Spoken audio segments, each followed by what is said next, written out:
Boa noite, obrigado a você por estar me acompanhando aqui no canal do YouTube do professor Simvaldo. No ano passado, novembro de 2022, a Agência de Correios de Santa Cruz completou 180 anos de história. Naquela ocasião, enviei pela Associação dos Amigos da Ponte dos Jesuítas, a APJ, da qual faço parte, enviei um ofício aos Correios e também à Casa da Moeda, sugerindo, propondo que fosse impresso, fosse lançado um selo, emitido um selo postal, um selo dos Correios, né, em homenagem aos 180 anos. E a Casa da Moeda que fosse cunhada uma medalha, uma moeda comemorativa, como eles fazem normalmente, né, referente a essa efeméride, essa data, porque é uma data realmente importante. 1842-2022. Recebi algumas respostas, mas nada concreto. E então eu naquela ocasião fiz uma postagem, fiz um pequeno vídeo, falando um pouquinho sobre essa história, que já vem fazendo pesquisa há algum tempo, sempre constando que a nossa agência foi fundada em 24 de novembro de 1842, sendo a agência de Correios mais antigas, a mais antiga do Brasil, não é só do Rio de Janeiro. Bom, recentemente, mais ou menos um mês, quem me acompanha no canal já sabe disso, eu fiz também uma postagem já antecipando os 181 anos de história dos Correios de Santa Cruz. Nesta apresentação, após esta apresentação, recebi algumas mensagens do meu colega, do meu amigo, professor, historiador, escritor, memorialista, professor Guaraci Rosa, que, como eu já disse, vem fazendo pesquisas, principalmente na internet, e me enviou esse portal, esse site, agenciaspostais.com.br. Inclusive fica aqui a sugestão, quem quiser obter mais informações, não só sobre os Correios de Santa Cruz, mas Correios da região toda, do Brasil, do Rio de Janeiro, entra nesse site, que é um site muito bom. E o professor Guaraci me enviou esse material, e eu falei, poxa, Guaraci, isso é interessante, dá para fazer uma complementação daquela postagem que eu havia feito anteriormente. A postagem que eu fiz anteriormente, eu falo um pouco da história dos Correios no Brasil, baseado inclusive nas publicações do próprio Correio, né? Pesquisas que eu realizei, e também informações obtidas a partir da imprensa, da hemeroteca, e também do próprio Benedito Freixo, que tem no livro dele, do Império, um capítulo referente aos telégrafos, ao telefone e aos Correios. Bom, hoje, levando em consideração exatamente essa contribuição magnífica do professor Guaraci, eu fiz esta apresentação curta para que vocês possam ter uma ideia. Quer dizer, são muitas curiosidades, principalmente a partir de peças filatéricas que foram enviadas pelo professor Guaraci deste site. Como eu falei, um site muito interessante, agenciaspostais.com.br. Então, 24 de novembro agora, né, no próximo dia 24, a agência de Santa Cruz estará completando 181 anos de história. E aí tem agências existentes desde o Império até os dias de hoje. Isso tudo baseado, esses textos copiados desse portal, desse site, né? Acrescentando algumas fotografias, algumas imagens, alguma ou uma outra observação que eu coloquei, mas principalmente baseado no texto escrito pelo... Não encontrei o autor, só sei que é agenciaspostais.com.br. Para começar a aguçar a curiosidade, vejam só que interessante.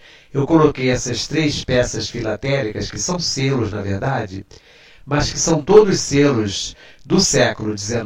Esse daqui da esquerda, esse primeiro aqui, que eu estou apontando agora, vejam, de fevereiro de 1887, Santa Cruz Curato.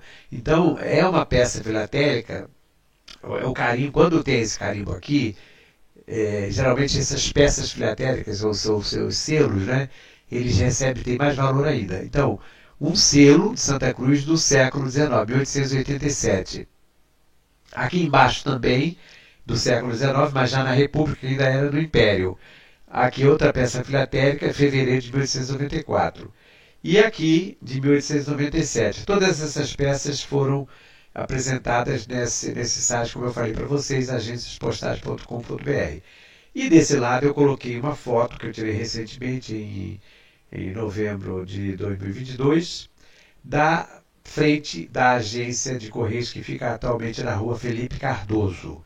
Ela já esteve na rua Felipe Cardoso há muito tempo atrás, em outro ponto, e agora, há outro ponto que eu vou dizer exatamente ali onde tem as agências do Banco Itaú, naquela parte de cima do Banco do Brasil, por ali, tinha uma sala, eu lembro bem que tinha uma agência ali. E também já funcionou do outro lado da estação, nas proximidades ali do pessoal chamada Feirinha, aquela ruazinha ali.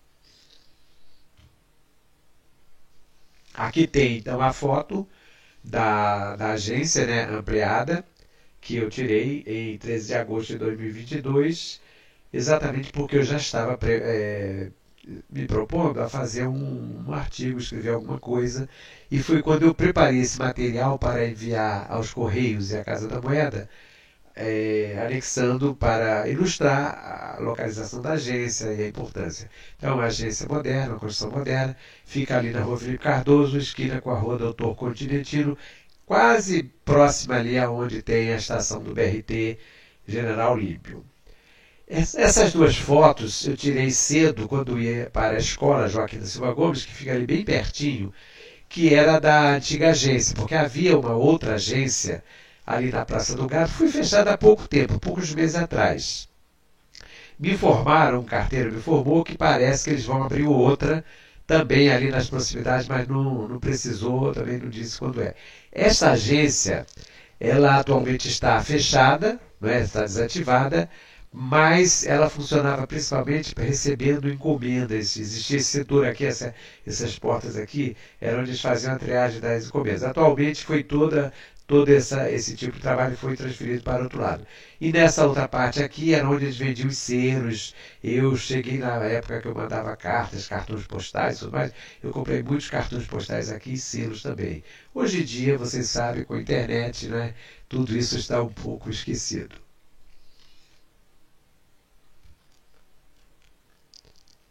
Fotos da atual agência de Correios de Santa Cruz, que eu fiz, né, em 13 de agosto de 2022.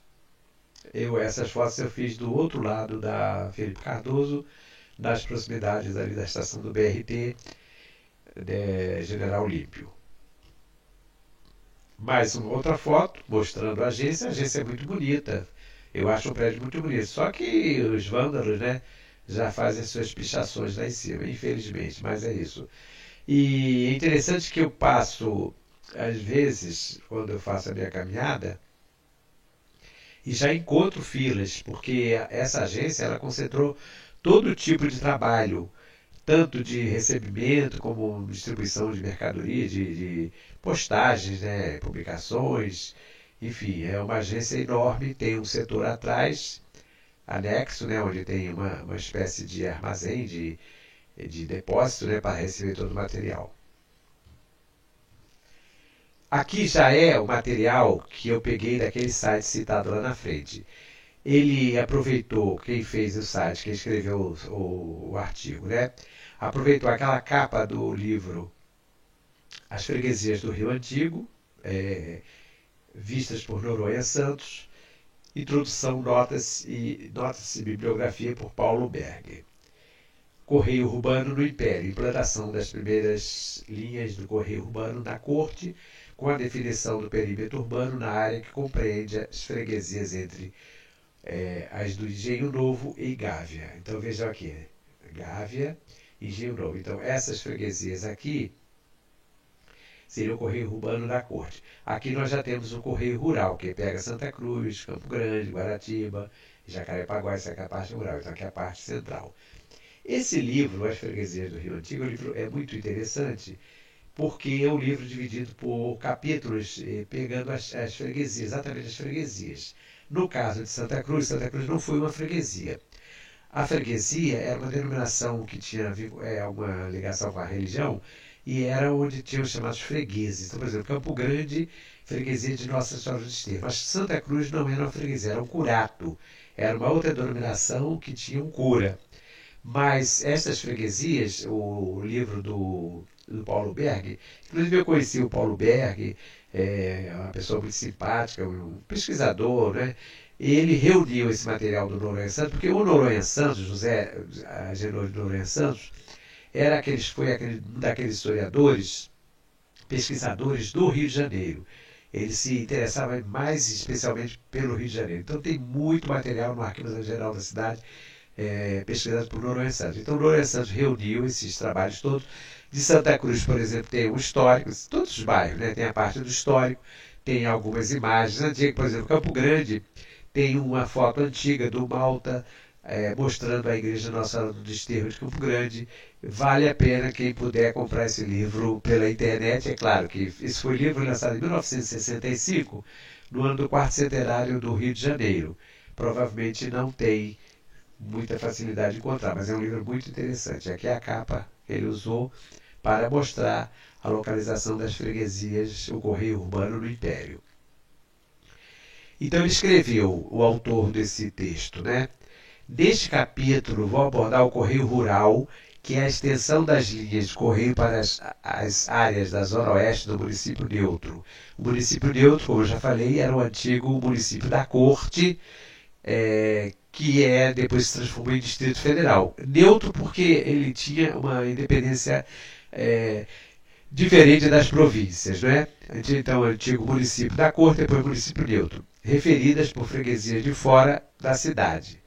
Almanac Lemer, publicação que servirá de guia para este artigo. Então, o Almanac Lemer foi publicado durante várias décadas.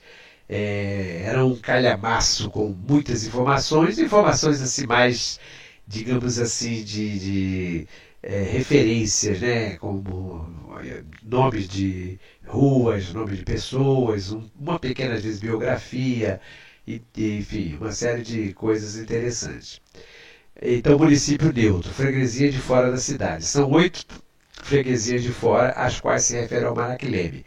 4 das quais já abordei no menu Correio Suburbano, e as outras 4 serão cobertas nesta página. São elas: Nossa Senhora do Desterro de Campo Grande, São Salvador de Guaratiba, Nossa Senhora do Loreto de Jacarepaguá e Curato de Santa Cruz.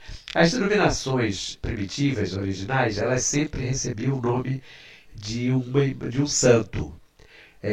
Por exemplo, no caso de Itaguaí, São Francisco Xavier de Itaguaí. Aí você veja aqui Campo Grande, Nossa Senhora do Desterro de Campo Grande. Depois, abreviaram só para Campo Grande, só para Guaratiba.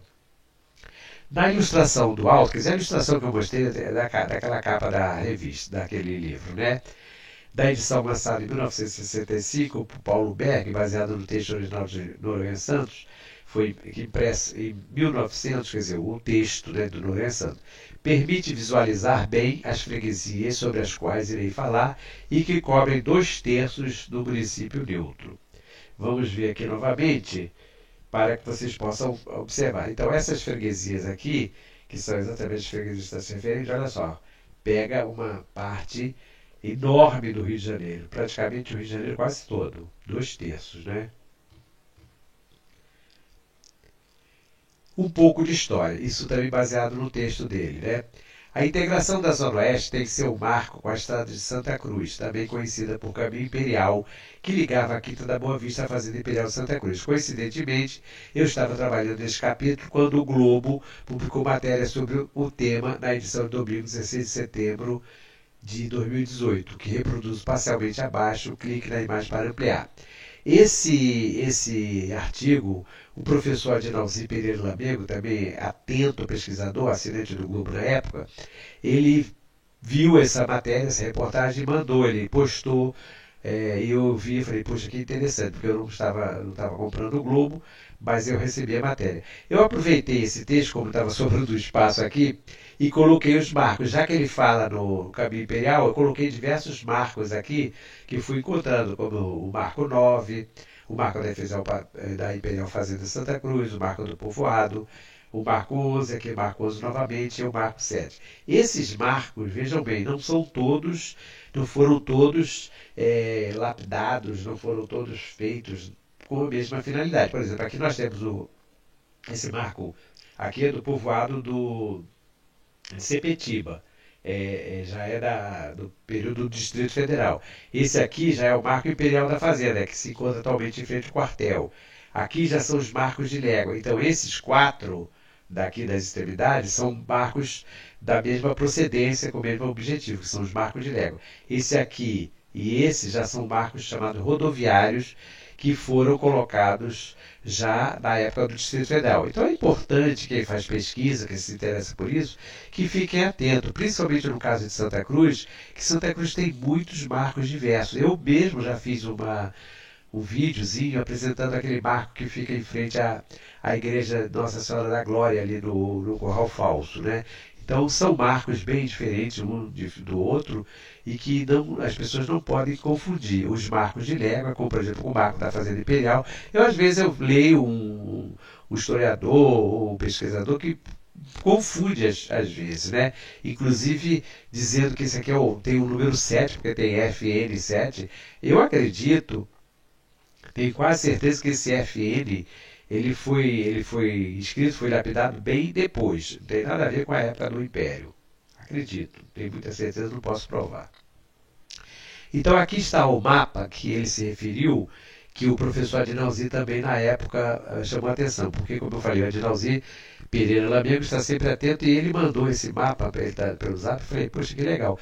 É uma composição feita pelo jornal Globo, mostrando os antigos passos da realeza. Na época, 7 de setembro de 2023, né, do bicentenário, marcos imperiais. Então, mostrando o de Santa Cruz, aí depois tem Paciência, em Uaíba, aí teria um lá em Senador Camará, tinha um em Campo Grande, mas não existe mais, até o Largo do Castelo, até a Praça do Castelo, Passo do Castelo. Então tem as informações aqui, um pouquinho está esmaecido, não dá para ler, mas é um artigo interessante. Eu acho que quem quiser entra no site do Globo, ainda encontra esse mapa. Eu achei muito interessante, porque mostra exatamente o percurso que eles faziam na época. Às vezes a pessoa pergunta, uma ocasião eu estava sendo entrevistado ali pelo meu amigo Claudinho do Som, ele perguntou, mas professor, como é que eles faziam, como é que Dom João VI fazia para se deslocar? Porque naquele tempo não tinha nem a Avenida Brasil, né, que vocês podem observar a Avenida Brasil aqui em cima, e nem a estrada que vai para Barra da Tijuca, não tinha nada disso, era mesmo aqui por dentro. Então eles passavam por aqui. Na época, no tempo de Dom João, existia uma linha de diligências, né? Depois isso foi melhorando. Só bem depois, já no 1874, já no século XIX, quase no finalzinho, é que eles vão ampliar a estrada de ferro Dom Pedro II, que mais tarde vai chamar a estrada de ferro central do Brasil. Então era mesmo pela Estrada Geral de Santa Cruz, chamada depois de Estrada Imperial de Santa Cruz, que hoje pega uma extensão grande, pega Felipe Cardoso, por exemplo, pega a Avenida Cesar de Melo, pega um trecho da Avenida Santa Cruz, Dom Helder Câmara. Então ela foi sendo subdividida e em determinados trechos foi recebendo nomes diferentes. Então é importante que as pessoas que queiram fazer isso peguem um mapa antigo. Aí eu sugiro, por exemplo, o Canabrava Barreiros, que fez um trabalho sobre a viagem de Dom Pedro I. Ele faz vários mapas mostrando os trechos. Então, quem tiver interesse realmente em fazer essa pesquisa, é importante que veja esses mapas antigos e os modernos para ver mais ou menos os locais que hoje corresponderiam daquela época da existência da Estrada Geral. A estrada marcada em azul era a principal via da região, cujo traçado será posteriormente acompanhado pelo ramal de Santa Cruz da Estrada de Ferro Central do Brasil. O traçado é aproximado em branco no gráfico acima. Uma segunda rota sairá na altura do Campinho, via em branco, que desce a partir da Vila Valqueire no gráfico, e cruza a Baixada de Jacarepaguá, acompanhando os contrafortes do maciço da Pedra Branca até Guaratiba e Santa Cruz. É a rota descrita no texto de 1853 do Almanac Lerner. Eu aproveitei aqui os desenhos feitos pela Maria Gran durante aquele livro que ela escreveu, o Diário de uma Viagem ao Brasil. Ela fez uma viagem do Rio de Janeiro, né, uma excursão do Rio de Janeiro até Santa Cruz, passando por Paciência, Campinho, e cada local, a determinados locais, ela faz um desenho. Fez de Campo Grande, fez de Santa Cruz, só não fez de Paciência, que é uma pena, né? Eu até falei com o meu amigo o Ija Toledo Tove, eu falei, Ija, será que a Maria Grã não teria feito algum desenho desse, não estaria lá no Museu Britânico, não, talvez não tenha publicado? Até ele ficou assim, curioso, quem sabe se alguém lá na Inglaterra não dá uma passagem pelo Museu Britânico, que tem todo o acervo da Maria Grã, e encontra lá um desenho da Fazenda da Mata da Paciência, porque a Maria Grã ficou muito bem impressionada com a Mata da Paciência. Então aqui tem um panorama que faz parte do acervo lá da Universidade de São Paulo, e aqui o Forte de Nossa Senhora da Glória do Campinho, que a Maria Grã também registra. Essa parte que já tem umas informações mais técnicas, assim, mais cronológicas sobre as agências. Como ele estava falando das agências de fora, das freguesias de fora, então ele incluiu Realengo, Bangu, Campo Grande, Uaíba e Santa Cruz. Vejam que a Santa Cruz aparece como mais antiga, 24 de novembro de 1842, ativa. Ela é ativa até hoje. Claro que ela mudou de várias localizações. Eu aproveitei o desenho abaixo para mostrar exatamente a localização do telégrafo. Aqui, olha só, armazém, telégrafo e escrivão. Então ficava bem pertinho do Palácio Imperial. Aqui ficava o Palácio Imperial, Paço Imperial, né? E aqui o telégrafo, Largo do Teatro, bem em frente mesmo. Esse mapa aqui é de 1848. A agência é de 1842, aqui é a agência de telégrafo. Aí nós temos de Realengo, 1872, Bangu, 1890, Campo Grande, 1878 e Uaíba, 1884. Mapa postal dos Correios de 1888, não tem uma nitidez muito boa, mas dá uma ideia do percurso, né, dessas agências. Observe que naquela época, por incrível que pareça, tinha mais agências do que hoje. Por exemplo, tinha em Santa Cruz, Mato Alto, Campo do Colégio, Sepetiba, Guaratiba, Pedra, todos esses pontos aqui existiam pequenos locais para a distribuição de correspondência. Como eu falei, hoje em dia nós temos telefone, temos internet, temos iPhone, o WhatsApp e tudo mais, tudo é muito fácil de se comunicar. Naquele tempo a coisa era feita por cartas, e essas cartas eram enviadas para esses locais. Eu estava vendo, por exemplo, as correspondências da Maria Grã com a dona Leopoldina, e dona Leopoldina colocava assim, apenas assim, o nome da Maria Grã, Senhora Maria Grã, Londres, Inglaterra, e chegava exatamente no destino, porque também eram poucos os que mandavam cartas. Então vocês observam que tem essas agências aqui, ó, Barra de Guaratiba, e na Barra da Tijuca, a área da Barra da Tijuca não tem nenhuma, nem Recreio dos Bandeirantes. Ele faz referência aí. Embora geograficamente pouco preciso, acrescenta a valiosa anotação das linhas postais. Também apresenta em linha mais espessa o ramal ferroviário de Santa Cruz. Mais detalhes específicos de cada bairro estão presentes no menu Bairros, que cobre também todo o período republicano. Pela ordem alfabética, os principais da área são Bangu, Campo Grande, Guaratiba, Jacarepaguá, Realengo e Santa Cruz.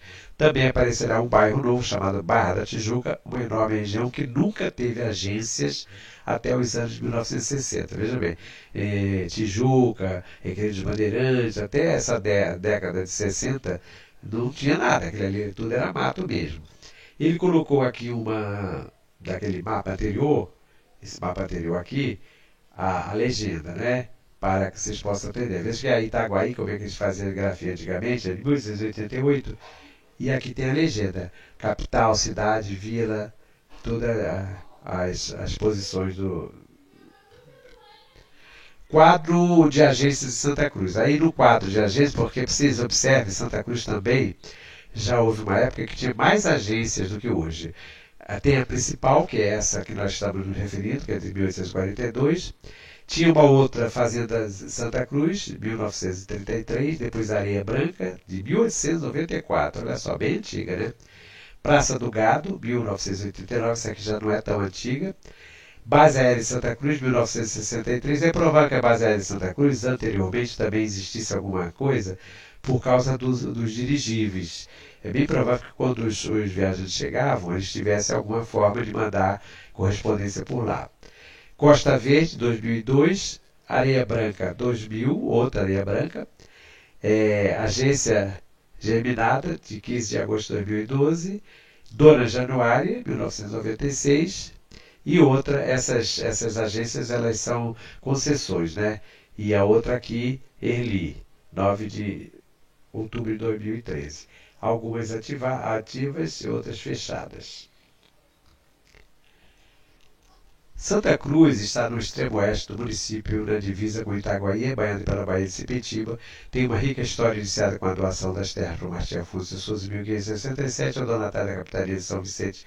Nessa época, os jesuítas ergueram um monumento com uma grande cruz de madeira em berço de pedra, que foi a origem do nome da região. Mais tarde, os herdeiros cederam parte das terras à Companhia de Jesus, que já possuía grandes glebas no sul do estado. Dessas terras foi construída a Fazenda Santa Cruz, a maior e mais desenvolvida fazenda do Rio de Janeiro à época. E dessa época, 1752,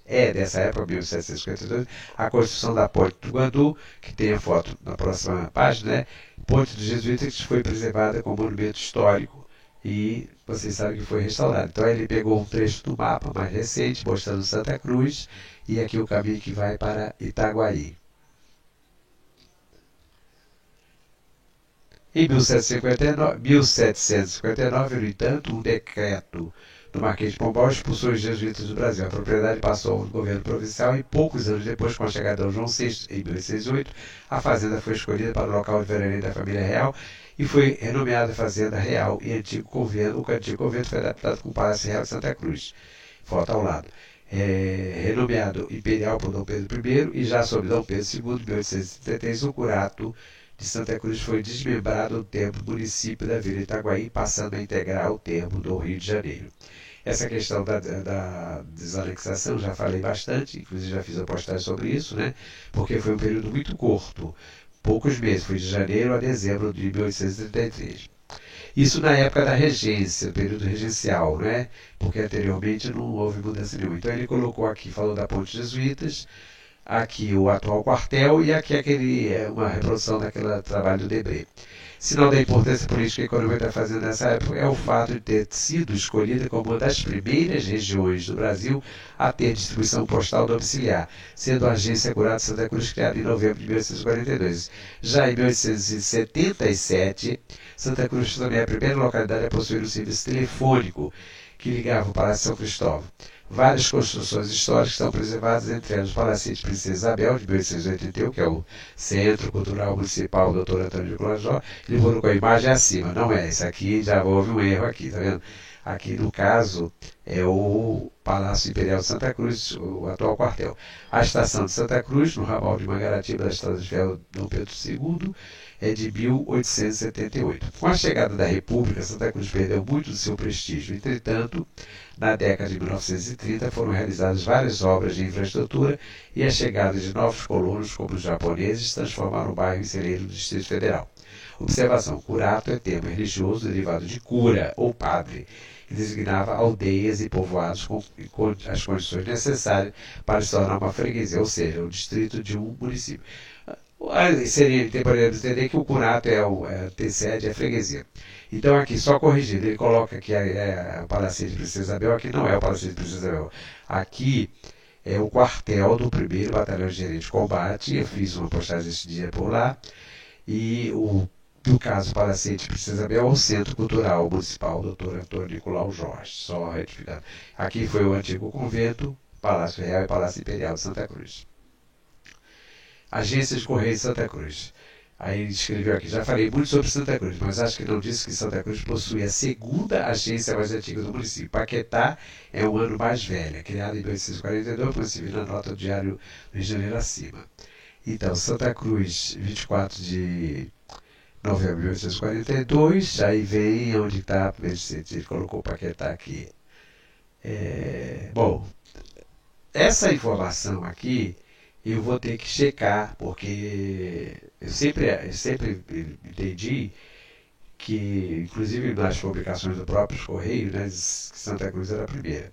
Pela administração do Correio Geral da Corte, se faz público e tendo sido estabelecido por decreto de 24 de novembro do corrente ano, a agência do Correio do Curado Santa Cruz e a chancela instalada no dia 22 do presente mês em diante, se darão direção às correspondências que se destinarem para ali e para a freguesia do Campo Grande e Guaratiba, cuja transmissão será feita pelo Correio da Província de São Paulo, que daqui parte nos dias que se acham designados Correio Geral de Corte, 17 de dezembro de 1842, administrador José Maria Lopes da Costa. Quer dizer, até agora eu não vi nenhuma informação sobre essa de Paquetá, mas eu continuo dizendo que Santa Cruz é a primeira. E a partir daqui, mas é curiosidade, porque são as peças filatéricas reunidas no site, que eu achei um barato, né, muito interessante, porque, como eu falei, principalmente para quem é filatelista, que é colecionador de selo, são peças valiosíssimas, né? Eu já fui juntador de selo, nunca me preocupei de fazer a coleção de forma como tem que ser feito, de forma metódica, temática e tudo mais, mas eu considero isso muito importante. Por exemplo, esses selos aqui são de 1887, exatamente o que eu coloquei lá na frente, 4 de agosto de 1887, aqui em fevereiro de 1887. Esse daqui também não dá para ver direito, mas pelo que ele colocou ali também deve ser de 1887. Mais carimbos e peças filatéricas, porque também tem essa questão, tem a peça filatérica, no caso o selo, e os carimbos. O carimbo, dependendo da forma como ele foi colocado, ele que dá o valor também ao selo, né? Porque o selo, por si só, já tem um valor. A questão da maior valor ou menor valor está principalmente na quantidade de emissão ou algum tipo de defeito, por incrível que pareça, defeito que vai acabar valorizando. Às vezes tem um selo recente, no caso da emissão, a rotativa, na impressão, houve qualquer defeito, aparece com uma mancha de qualquer forma lá, alguma coisa, aí ele passa a ter um valor muito grande. Assim, isso acontece também com as moedas, com as cédulas e tudo mais. E aí quem coleciona e se interessa por isso, quer, de qualquer forma, obter aquele material, porque é um diferencial, é diferente. Então veja aqui, 1897, Curato de Santa Cruz, aqui também, esse aqui já é de 1902, e aqui nós temos de 1925. Então são essas peças filatéricas. Eles foram organizando aqui, tem essa do Curato de Santa Cruz, mais outras Curato de Santa Cruz também, com essas diversas peças, carimbos e peças filatéricas. Essas peças filatéricas, como eu falei, elas aparecem com esses carimbos e dão um valor. 1897, mais outras, todas do século XIX. 1910, 1908, realmente, voltando a dizer, para quem coleciona selo, isso tem um valor muito grande, porque são realmente, esse é 1927, né?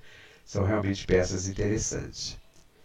E aqui já peças mais recentes, né? Já de 84, todas com carimbo de Santa Cruz. Por isso que eu achei interessante colocar esse material e apresentar a vocês. Quer dizer, mas é uma curiosidade mesmo, né? E tem também as franquias mecânicas. Chega um período que os próprios selos, por exemplo, quando se vai, uma empresa, quando vai emitir uma grande correspondência, né? Por exemplo, empresas que mandam correspondências em série, em grande quantidade, 100, 200, 300 mil exemplares de uma revista, uma publicação qualquer, elas usam essas franquias mecânicas. É uma máquina que você coloca a carta ou o cartão, ela passa e aparece essa franquia aqui. Exatamente como se fosse um selo, ela tem um valor de selo, são as franquias mecânicas. E os carimbos também, a agência de correio e carimbo de serviço. Vejam aqui é um vale Curato de Santa Cruz, quer dizer, quem coleciona e tem essa peça aqui sabe que isso aqui tem um valor de 1925, mais Curato de Santa Cruz. E tem uma informação sobre o ministro Salgado Filho, visitou ontem a Comissão de Obras do Núcleo Colonial Santa Cruz. Eu fiz uma postagem sobre Baixada de Sepetiba E na introdução desta página descrevi as origens do bairro ligado à Fazenda de Santa Cruz com a República e suas terras passaram ao domínio do Estado. No início dos anos 1930 foi autorizada pela Câmara a alienação das terras para a implantação de um projeto de loteamento citado como Núcleo Colonial, na matéria do Jornal de Janeiro de 1934. Na esteira desse projeto foi criada uma APT, Agência Postal Telegráfica, APT, Agência Postal Telegráfica, que recebeu o nome de Fazenda Santa Cruz, da qual teve notícia na imprensa nos primeiros meses de 1933, embora não tenha encontrado a data exata de sua criação. Só possui uma peça dessa agência, carta de uma empresa da estrada Morro do Ar, nome curioso que é hoje a Avenida Padre Guilherme de Caminada, a principal via de acesso à cidade. Já falei muito também sobre a estrada Morro do Ar, mas é importante lembrar que então foi criada essa agência exatamente na época do Núcleo Colonial de Santa Cruz.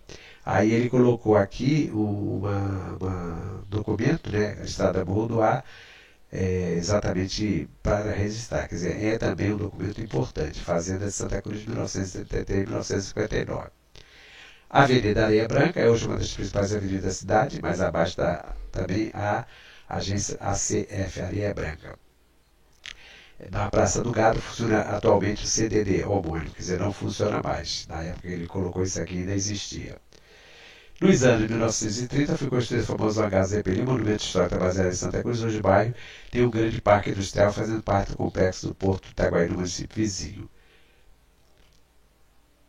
A localização do campo de pouso Zeppelin, no antigo curado de Santa Cruz, hoje é a ala 12 do Comando Aeronáutico, não é mais a ala 12, isso aqui foi quando eu fiz a postagem, daí era a ala 12, felizmente eles mudaram esse nome.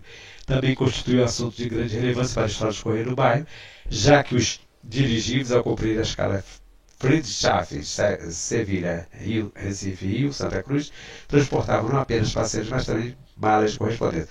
Eu acredito que na época deveria existir uma pequena agência que não é citada aqui nessa pesquisa, porque, como eu disse, essas viagens eles vinham de fora, de outros países, e provavelmente quando eles chegavam eles queriam mandar correspondência, acredito, né?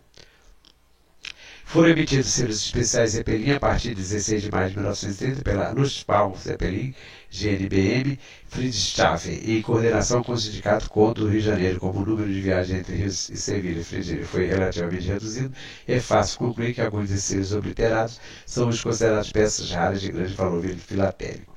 Quando eu falo selo obliterado, é exatamente isso aqui. São selos que tinham o valor e eles receberam um carimbo, isso chama-se obliteração, quer dizer, dando um outro valor. Graf Zeppelin, e esses selos têm, aí eles cobrem o valor anterior e colocam o outro. E aqui também o selo do Graf Zeppelin, Brasil e Europa.